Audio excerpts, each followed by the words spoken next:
मुझे नहीं पता था कि जिस पेंटिंग में मैं दिन रात लगी रहती थी, एक दिन वही पेंटिंग मुझे एक ऐसे शख्स से मिलाएगी जिससे मुझे कभी नहीं मिलना चाहिए था।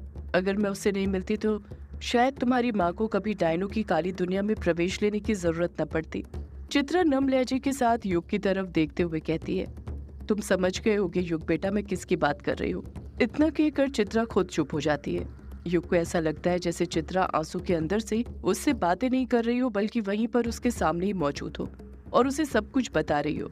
युग अगली पल हड़बड़ाहट के साथ बोल पड़ता है, पापा। इतना कहकर युग भी चुप हो जाता है। युग के चुप होते ही चित्रा फिर बोल पड़ती है, मैं अनुराग की बात कर रही हूँ युग बेटा। मुझे वो दिन आज भी याद है जब मेरी पेंटिंग के जरिए ही मेरा अनुराग से मिलना हुआ था।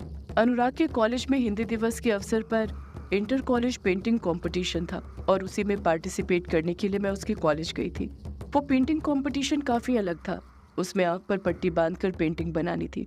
जब मैंने इस पेंटिंग कंपटीशन के बारे में सुना तो पहले तो मेरी समझ नहीं आया कि मैं भला आंख पर पट्टी बांधकर पेंटिंग कैसे बनाऊंगी, पर मुझे अपने आप पर पूरा भरोसा था और अपने आप से भी ज्यादा भरोसा मुझे अपनी कला पर था, क्योंकि मेरी कला ही मेरे लिए मेरा सब कुछ थी। मैं अपनी कला की आराधना में हर वक्त मगन रहती थी। इतनी मगन रहती थी कि मुझे कभी इस बात का एहसास ही नहीं हुआ कि मैं एक डायन हूँ, बाकियों से अलग हूँ। यहाँ दिल्ली आकर पेंटिंग की दुनिया में मैं इस तरह खो गई थी कि अपनी पिछली जिंदगी पूरी तरह भूल चुकी थी। पर एक कहानी थी जो मैं कभी भुला नहीं पाई। युग बेटा, वो कहानी हर वक्त मेरे सामने आती रहती, कभी सपनों के तौर पर, कभी ख्यालों के तौर पर, तो कभी पेंटिंग के तौर पर। इतना कहकर चित्रा चुप हो जाती है। युग एकटक नजर से लॉकेट के अंदर ही देखते रहता है। चित्रा फिर युग से पूछ पड़ती है, जानते हो युग बेटा वो कहानी कौन सी थी? युग इस बार खामोश रहता है, पलटकर कुछ नहीं कहता है। चित्रा खुद से ही बोल पड़ती है, वो कहानी यक्षिणी की है युग बेटा। जैसे ही चित्रा यक्षिणी का नाम लेती है, युग और ज्यादा हैरान हो जाता है और गौर से चित्रा की बातें सुनने लग जाता है। चित्रा अपने सीने के भीतर सांसें भरती है और फिर बोल पड़ती है, एक यक्षिणी की कहानी थी युग बेटा, जिसे मैं यहाँ पर आने के बाद भी नहीं भूल पाई। माँ ने बचपन में जो मुझे यक्षिणी की कहानी सुनाई थी, उसकी दर्द भरी दास्तां हमेशा मेरे दिमाग में चलती रहती। सपने में हमेशा एक औरत दिखती जो नदी के पास बैठकर रो रही होती और अपने प्रेमी के वापस आने का इंतजार कर रही होती। मुझे तो कभी समझ ही नहीं आया था कि वो सपना आखिर मुझे क्यों दिखता है। फिर बाद में जाकर पता चला कि जिस प्रेमी का इंतजार वो लड़की करती थी वो मेरा प्रेमी था। चित्रा कुछ देर रुकती है और फिर से कहती है, यक्षिणी के बारे में हमेशा मुझे सोचकर बुरा लगता और कहीं ना कहीं मुझे खुद से घिन होती। मुझे खुद से घिन होती भी कैसे नहीं, आखिर यक्षिणी को एक महाडायन ने अभिशाप दिया था और मैं भी तो डायन वंश से ही थी। यक्षिणी बेचारी तो सदियों से एक ऐसे अभिशाप की सजा को भुगत रही थी जिसकी वो हकदार तक नहीं थी। चित्रा उस पेंटिंग कंपटीशन के बारे में याद करते हुए युग से कहती है, तुम्हें पता है युग बेटा, उस दिन जब पेंटिंग कंपटीशन में मेरी आंख पर पट्टी बांधी गई तो मुझे सच में यक्षिणी नजर आ रही थी। वो यक्षिणी जिसकी मैंने झलक तो देखी थी पर उसका चेहरा कभी नहीं देखा था।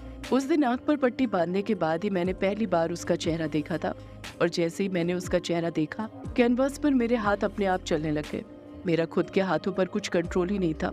जैसे नियति खुद चाहती हो कि मैं यक्षिणी की दर्द भरी दास्तां को अपनी पेंटिंग के जरिए जाहिर करूं। मुझे जो दिखते गया मैं बस पेंटिंग में बनाती गई और पेंटिंग बनाते बनाते कब पूरी हो गई मुझे पता ही नहीं चला। युग खामोशी के साथ चित्रा की सारी बातें सुनते रहता है। चित्रा फिर बोल पड़ती है, उस पेंटिंग कंपटीशन में जितनी भी पेंटिंग बनी थी उसमें से 5 पेंटिंग को चुना गया था जिन पर लेखकों को कुछ लिखना था। उन 5 पेंटिंग में मेरी भी पेंटिंग को चुना गया था। मुझे तो यकीन ही नहीं हो रहा था कि मेरी बनाई पेंटिंग को चुन लिया गया था। मेरा काम तो पेंटिंग बनाकर खत्म हो गया था, पर उसके बाद लेखकों का काम शुरू हुआ था, पेंटिंग की दास्तां को लफ्जों के जरिए बयां करने का काम। मैं बेसब्री से इंतजार कर रही थी उस लेखक का जो मेरी पेंटिंग को अपने लफ्जों में बयां करता। मुझे तो लग रहा था कि कोई भी मेरी पेंटिंग को अपने लफ्जों में बयां नहीं कर पाएगा। मेरे तो यही समझ नहीं आ रहा था कि किसी लेखक को मेरी बनाई पेंटिंग समझ भी आ रही होगी या नहीं। पर जब कंपटीशन का अंत हुआ तो पता चला कि मेरी पेंटिंग को पहला प्राइज मिला था, और सिर्फ मेरी पेंटिंग को ही नहीं, जिस लेखक ने मेरी पेंटिंग को अपने लफ्जों में बयां किया था, मेरी पेंटिंग पर खूबसूरत सी कविता लिखी थी, उसे भी पहला प्राइज मिला था। वो लेखक कोई और नहीं युग बेटा, तुम्हारे पापा थे। जब स्टेज पर मिस्टर स्टीफन ने उनकी कविता पढ़ी तो मैं तो वो कविता सुनकर मंत्रमुग्ध ही रह गई थी। यक्षिणी का वो दर्द जो मैं महसूस करती थी, उसी दर्द को तुम्हारे पापा ने अपनी कविता में बयां किया था, जैसे कि उन्होंने मेरे दिल की बात लिख दी हो जो मैं अपनी पेंटिंग के जरिए लोगों तक पहुंचाना चाहती थी। इतना कहकर चित्रा चुप हो जाती है। युग लॉकेट की तरफ ही देखते रहता है। चित्रा फिर बोल पड़ती है, मुझे लगा था कि ट्रॉफी और प्राइज मनी लेने के लिए तुम्हारे पापा स्टेज पर आएंगे, पर वो स्टेज पर आए ही नहीं, जैसे उन्हें इन सब से कोई मतलब ही ना हो। उनका काम तो बस कविता लिखना था और उसे लिखकर वो चले गए थे। कौन जीता कौन हारा उससे उन्हें कुछ लेना देना ही नहीं था। उस दिन स्टेज पर जज मेरी पेंटिंग खरीदना चाहते थे, पर मैंने उन्हें अपनी पेंटिंग नहीं बेची, क्योंकि वो उसके हकदार नहीं थे। उसके हकदार तो तुम्हारे पापा थे। आखिर वही तो थे जिन्होंने मेरी पेंटिंग के दर्द को समझा था, यक्षिणी की पीड़ा को अपनी पीड़ा समझा था। कंपटीशन खत्म होने के बाद भले ही सब अपने अपने घर चले गए, पर मैं नहीं जा पाई। मेरा मन बार बार उस शख्स को देखने का कर रहा था जिसने मेरी पेंटिंग पर कविता लिखी थी। मैं उस शख्स के बारे में जानना चाहती थी, उससे मिलना चाहती थी, पूछना चाहती थी कि आखिर कैसे उसने मेरी पेंटिंग के दर्द को समझ लिया। और फिर अगले ही दिन मैं तुम्हारे पापा से मिलने भी चली गई। ये बात कहते ही चित्रा के चेहरे के एक्सप्रेशन बदलने लग जाते हैं। कुछ देर पहले उसके चेहरे पर जो गुस्सा था वो चला गया था। उस चेहरे में प्यार नजर आने लग गया था। उसकी आंखों में अनुराग नजर आने लग गया था, जैसे वो आज भी अनुराग से बहुत प्यार करती है। चित्रा बड़े प्यार से युग से कहती है, मुझे आज भी याद है जब से मैंने अनुराग की यक्षिणी पर लिखी कविता पढ़ी थी, मेरे अंदर अनुराग से मिलने की तलब सी जाग गई थी। यही कारण था कि फिर कंपटीशन के अगले ही दिन अनुराग से मिलने के लिए मैं उसके घर पर चली गई थी। मैं उस पल को कभी नहीं भुला पाऊंगी जब मैंने पहली बार अनुराग को देखा था।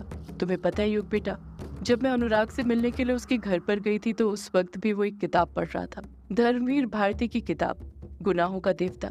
अनुराग सिर्फ वो किताब नहीं पढ़ रहा था, पर उसके जो कैरेक्टर्स थे, सुधा और चंदन, उनसे बातें भी कर रहा था। और यही देखकर मैं तो उसे पागल समझने लग गई थी। पर जब मैं उसके कमरे के अंदर गई और उसके कमरे को किताबों से भरा हुआ पाया तो पता चला वो सच में पागल है, पर अपनी कला के लिए मेरी तरह। जिस तरह मुझे रंगों से बहुत प्यार था, उसे किताबों से बहुत प्यार था। जिस तरह मैं हर रंग को अपने हाथों से छूकर महसूस करती थी, ठीक उसी तरह वो हर लफ्ज को लिखने से पहले उन्हें महसूस किया करता था। जब मैंने उस दिन अनुराग को पहली बार देखा था तो उसे देखकर मुझे लगा ही नहीं था कि वो भक्षानर का वंशज है। मैं तो उसे पहचान ही नहीं पाई थी।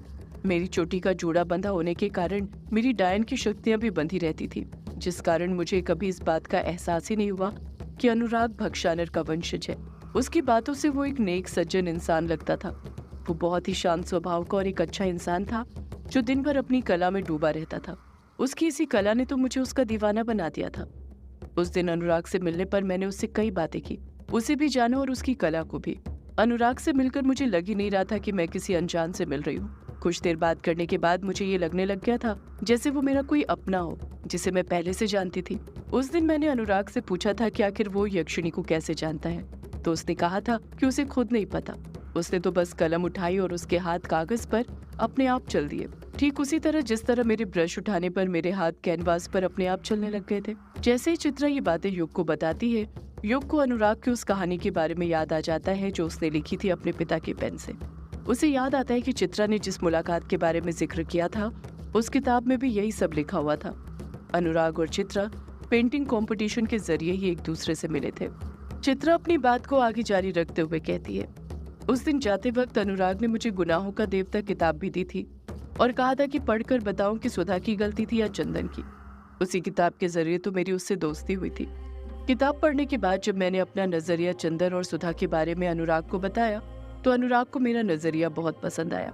फिर क्या था, जिस तरह चंदन और सुधा की दोस्ती धीरे धीरे किताब में गहरी होती जाती है, उसी तरह असल जिंदगी में भी हमारी दोस्ती धीरे धीरे गहरी होती गई। अनुराग कहानियों के बारे में मुझे बताता और मैं अपनी पेंटिंग के बारे में। उसने तो मेरी पेंटिंग पर कविताएं, कहानियां लिखनी भी शुरू कर दी थी, जो कॉलेज में उसके दोस्तों को बहुत पसंद आया करती थी। मैं जब भी कोई पेंटिंग बनाती थी तो सबसे पहले अनुराग को ही दिखाती थी और फिर वो उस पर कुछ न कुछ लिखता था।